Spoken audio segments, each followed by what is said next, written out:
Hello and welcome back to the second episode of the Coffee Diaries. First of all, I just want to say a huge thank you to everyone who tuned in to watch the very first episode. I was really overwhelmed by the responses that I got, and it just made me want to do this all the more. So I just want to let you guys know that this series has now become a podcast. Yay! So you can now find us on iTunes, Coffee Diaries, Stitcher, as well as SoundCloud. So just type in Coffee Diaries and you should be able to listen to this episode on your way to work. So one thing I wanted to actually make absolutely clear is that I started this series as a way for bloggers like myself or anyone who's looking to venture into blogging to find useful resources that they could use that would hopefully equip them to venture into the industry. So do not be afraid to leave your comments, because when I first started out, it was very difficult for me to find one source of information that kind of like answered every question that I had with regards to blogging and photography. So I would say use this platform to your advantage. Make sure you engage, follow us on Twitter, My Coffee Diaries. Leave your questions if you don't feel comfortable leaving them on YouTube. Just send a direct message or just tweet My Coffee Diaries, and I will try and tackle them in upcoming episodes. So with that out of the way, let's go into episode 2. Like I did say in the first episode, this series is going to be a very interactive series, and you guys did a great job by leaving all your blogging and photography questions in the comments of the previous video. So I am going to read through them and tackle through them. Obviously, I've got my brew in hand and I'm having tea as well again today. So the first question that we have today is, do you approach brands you want to work with, or do you wait for them to approach you? If so, how can you make yourself discoverable to brands? So that's a really good question.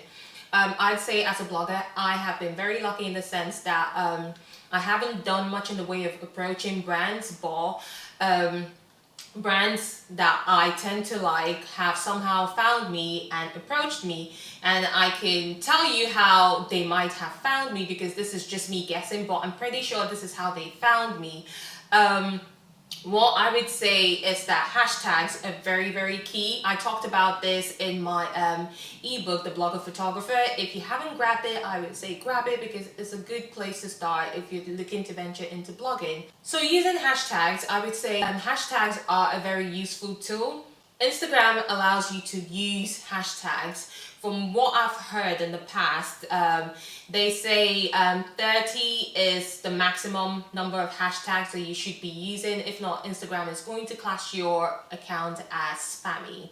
So you do not want to overuse the hashtags. But when using hashtags, make sure that they are relevant to you as a blogger and to your niche. So the way I go about using my hashtags is some of the hashtags that I use are Manchester blogger because I'm based in Manchester, couple bloggers, Manchester photographer because we do photography as well. So just go and find hashtags that are relevant to you. With regards to a brand that you like, looking to work with you, I would say the best way to target those brands is to actually be a customer and go and buy their products. Go to their social media page, go to their Instagram, read their bio and see what hashtags that they use. I know, say for example now, ASOS, their hashtag would be as seen on me. So you would want to use that hashtag each time you win the brand's product, and you tag them and also follow them on Instagram as well, comment on their pictures and engage them. Because the truth is that there is a human being behind that phone screen, and they can see your comments and your engagement, and every once in a while they might click on your profile and be like, oh, okay, this person actually wears ASOS. Maybe we can reach out to her and work with her. But there was something else that I did notice that at first didn't seem very obvious. When I see a blogger post a sponsored post, if I do like the brand and I genuinely like the content that the blogger has created, I tend to engage on the image. I tend to leave comments and talk about the brand and that I like it. And what tends to happen is that the brands see my comment, and I'm guessing they click on my profile because those same brands then email me asking to collaborate with me. So I would say if you see a blogger, promoting a brand that you love, I would say comment, engage with them, tell them how much you love the brand, tell them what you know about the brand. And you never know, the person running the account of the brand might stumble across your message and probably see you as a potential influencer to collaborate with. But I would say you can also approach brands. I've come across bloggers who approach brands on a daily basis. You might not get a response back, but it's something you can do. It's very easy for you to find the brand contact of people these days, especially with platforms like LinkedIn. So I would say go on LinkedIn, type the name of the brand, maybe like the social media and marketing executive, and you might find the name of the person. Or if you do a quick Google search, say for example ASOS PR, and if you email them and say who's the best person to contact with regards to influencer collaborations, I'm pretty sure they'll provide you with that information. I hope I did touch on that question really well. If you feel like you have more questions, you guys know what to do. Leave your questions in the comment box and I will tackle them in upcoming episodes. So moving on, someone left a comment saying, I'd love to know more about best times to take pictures for best lighting and background colors that work better than others.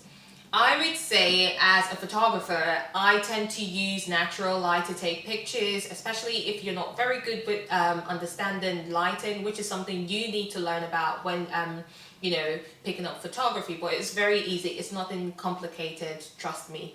So I would say if you're starting out and you don't have all the equipment with regards to like lighting and stands and flash and all of that, I would say make use of the natural light. There's just something about natural light. It just makes your skin look very beautiful, and it's basically you standing in different positions in the space that you have available and just testing out the lighting and see which one's more flattering on you or your subject while taking pictures.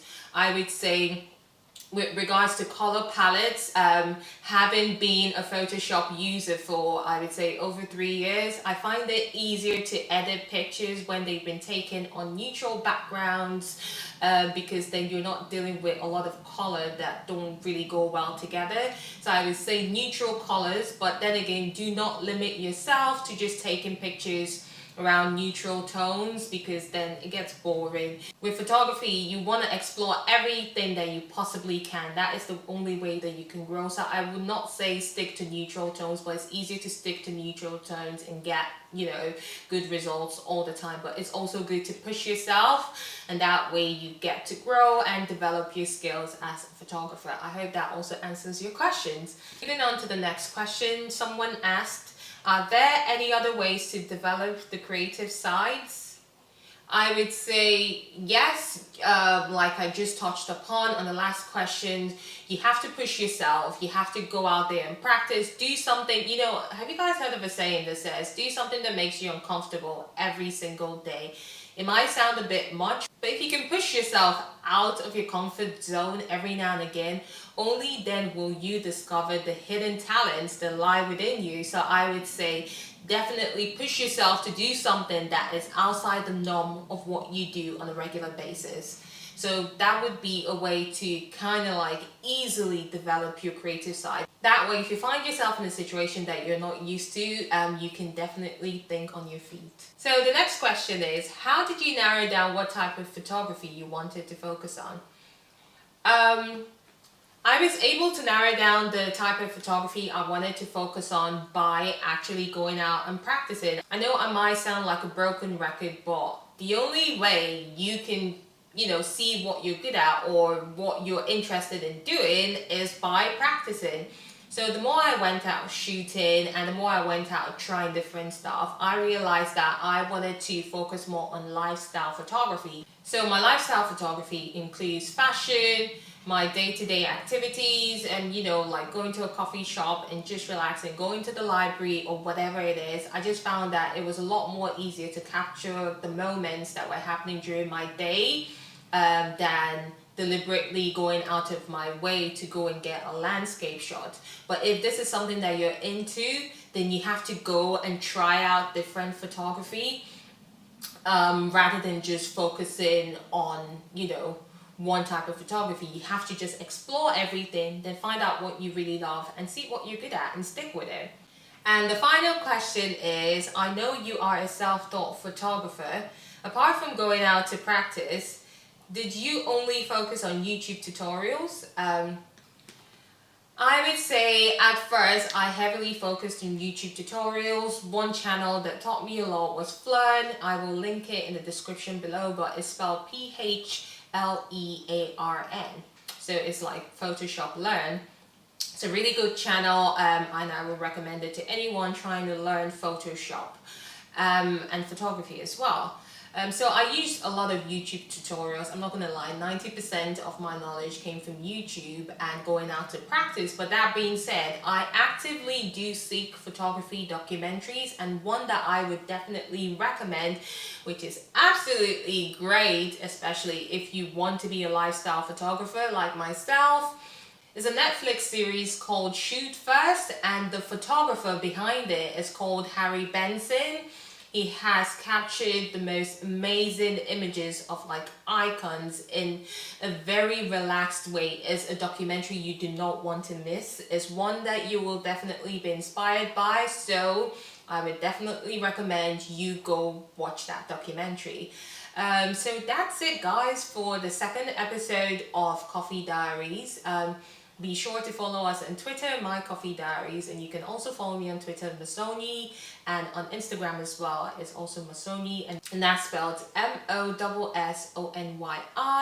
Don't forget to leave your questions in the comment box so I can tackle them in the upcoming episodes. Thanks for sticking around, guys, and I will see you guys next week. Bye!